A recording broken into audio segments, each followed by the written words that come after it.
We're PCOS girlies, and we're going insane. That one comment on TikTok gathered over 11,000 likes. Not because it was funny, but because it was the reality of many women. Every like was a silent nod from a woman somewhere whispering, "Yes, that's me too." Because when your hormones start playing games you never signed up for, it's not just your body that pays for it, your mind does too. You start questioning everything, your mood, your cravings, your reflection. Some days, it feels like you're living in someone else's skin. And no matter how many vitamins, workouts, or miracle cures you try, your energy still crashes, your patience thins, and even your mirror starts to feel like the enemy. I already made a video that discusses the signs, symptoms, and risk factors of PCOS. If you've ever felt this invisible chaos, the emotional roller coaster that never seems to end, you're not alone. But what if I told you, it's not just in your head? PCOS is rewriting your body from the inside out, literally changing how your organs talk to each other. Stay with me, and by the end of this video, you'll understand exactly what's happening inside you, and what you can start doing today to take that control back. 1. The reproductive system. So, let's start with the system that's usually first to scream for help, your reproductive system. PCOS messes with ovulation, the monthly rhythm your body depends on. Instead of releasing an egg, the ovary gets stuck in a hormonal traffic jam. The result? Missed periods, painful cramps, and fertility issues that no one warned you about. And while everyone's telling you to just relax, your hormones are throwing an internal tantrum. Estrogen rises, testosterone creeps up, and your ovaries build tiny fluid-filled sacs, like an inbox full of unread emails your body can't clear. If this sounds like you, or someone you know, drop a comment saying, "I can relate." You might be surprised how many of women do. But your ovaries aren't the only ones reacting. What's happening below the surface is far bigger. It's in your blood, your skin, and even your brain. Here's where it gets darker, your metabolism. See, PCOS often causes insulin resistance, which basically means your cells stop listening to insulin's call. Your blood sugar spikes, fat storage increases, and your body starts clinging to every calorie like it's gold. That's why you can work out, eat clean, and still gain weight, or can't lose it no matter what you do. But the worst part is not about discipline. It's biology. PCOS literally rewires how your body processes food. If you've ever felt down after weighing yourself, thinking, "What's wrong with me?" You're fighting a condition most people don't even understand.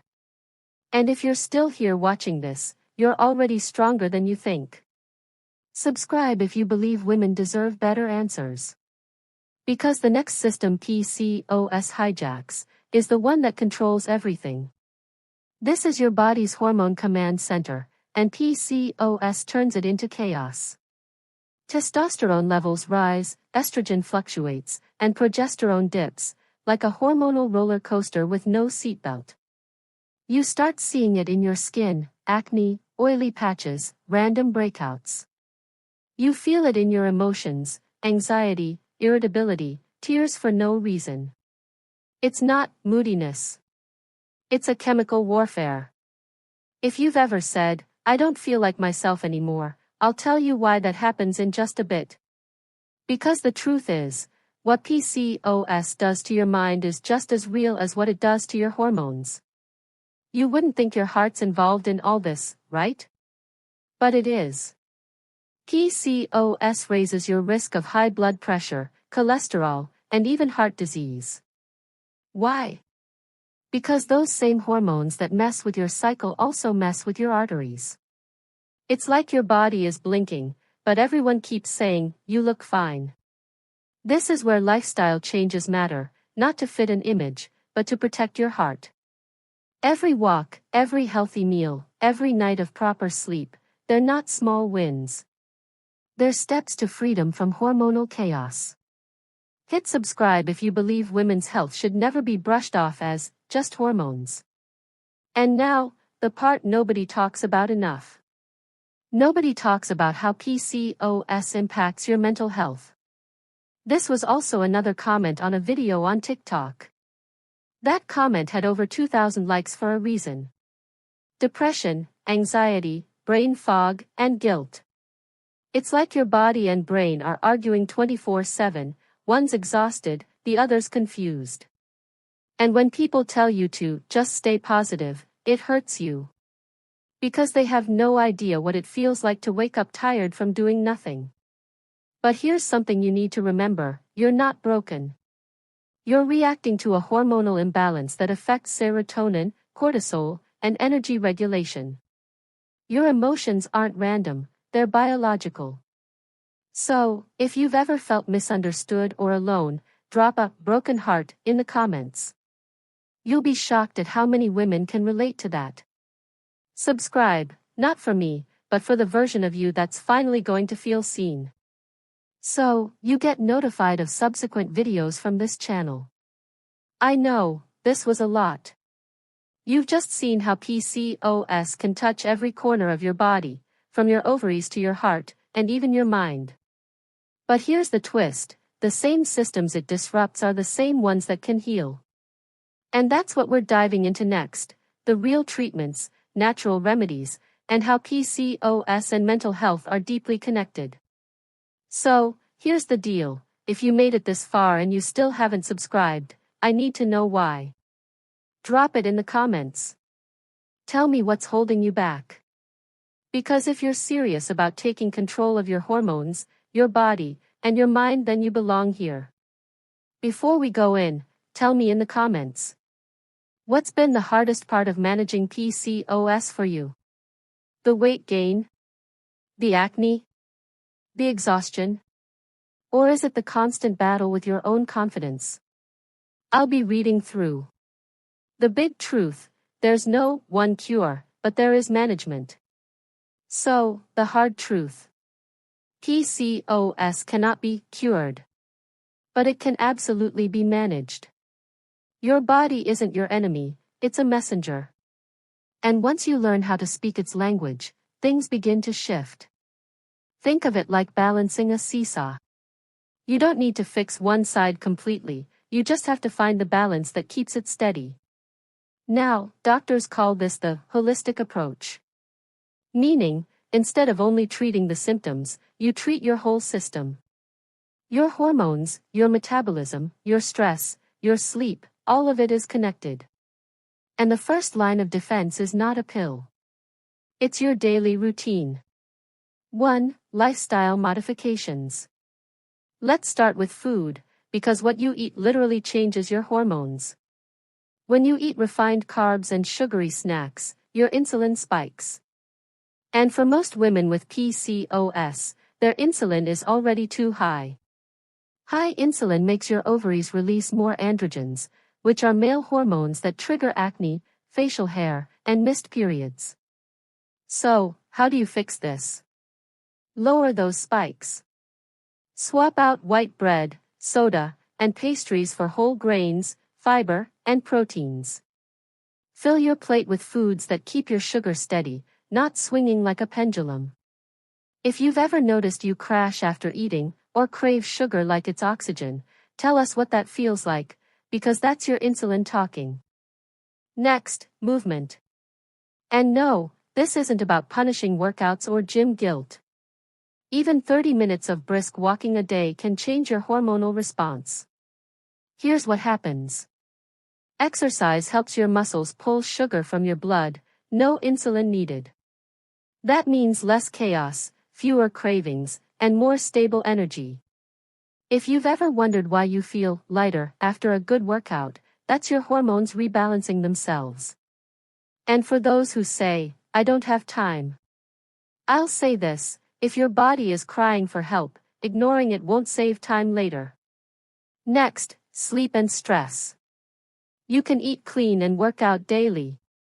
But if you're sleeping only 4 hours and stressing like your life depends on it, you're still feeding the imbalance. Poor sleep raises cortisol, the stress hormone. And cortisol tells your body to store more fat, release more sugar, and mess up everything. So, when you pull an all-nighter, your hormones pull a rebellion. Try this tonight: no screens at least 30 minutes before bed, deep breathing, and a dark, cool room. Your hormones love that. And about stress, PCOS and stress are like best friends who shouldn't be. Your brain literally tells your ovaries to go off balance when you're anxious. That's why relax isn't useless advice, it's biological strategy. Medical treatments: when to see a doctor. Now, lifestyle changes are the roots. But sometimes, you need a little medical help to stabilize the storm. Doctors may recommend pills to regulate your cycle and control acne, to help your cells respond better to insulin. But here's what most people don't tell you. Medicine works best when your lifestyle supports it. Not the other way around. No pill can outwork a bad diet or chronic stress. So, if you're taking meds, let them assist your habits, not replace them.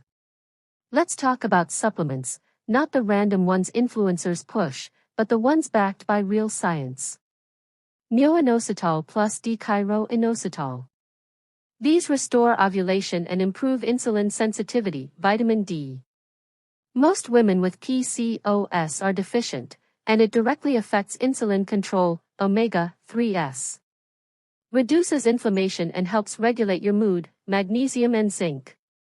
Great for hormone and skin balance. NAC, N-acetylcysteine. Helps your body use insulin better and boosts fertility potential. But remember, supplements support, not replace, your plan. Always talk to your doctor before starting any.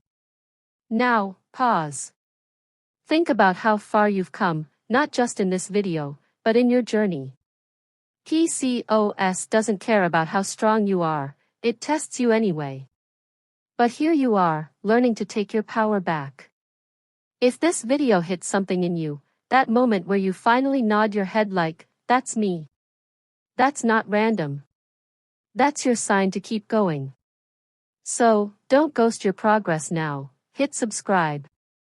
Because what's coming next will show you how to naturally support your body, heal your mind, and even support your mental health, so you don't go crazy. And if you won't subscribe, drop a comment and tell me why.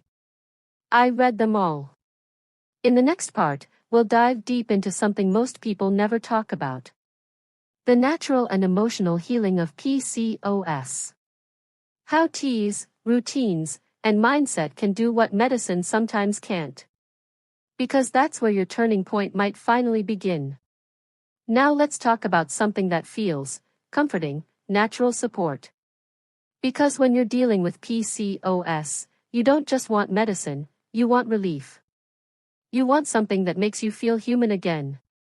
Let's start with herbal teas. One of the best known options is spearmint tea, and no, this isn't just a random herbal fad. Studies have shown that drinking spearmint tea twice a day may actually help lower androgen levels. That's the male hormone responsible for those annoying facial hairs and acne outbreaks. It's gentle, soothing, and over time, it can help restore a bit of hormonal calm. Next up, cinnamon. This warm spice does more than flavor your oatmeal, it helps improve insulin sensitivity. Meaning, your body becomes better at handling blood sugar. And since insulin resistance is one of PCOS's biggest troublemakers, a pinch of cinnamon a day can actually make a quiet difference. And if you've ever heard of apple cider vinegar, yes, it's not a miracle cure, but it can help stabilize blood sugar when taken responsibly. Some women prefer adding a teaspoon to warm water before meals. It's not about drastic changes, it's about small daily habits that support your system. Then there's something many women overlook: castor oil packs. They don't cure PCOS, but they can help relieve cramps, reduce inflammation, and promote relaxation. It's self-care in its most nurturing form, slowing down, applying warmth, and letting your body breathe. And finally, acupuncture. Some studies have found that regular sessions can help improve ovulation and menstrual regularity. It's not for everyone, but for some women, it brings that sense of balance they've been craving. The truth is, these remedies aren't replacements, they're reinforcements. Little ways of telling your body, I'm listening to you. When paired with medical treatment and lifestyle changes, they can be powerful allies in your healing journey. Healing beyond the body, the emotional recovery.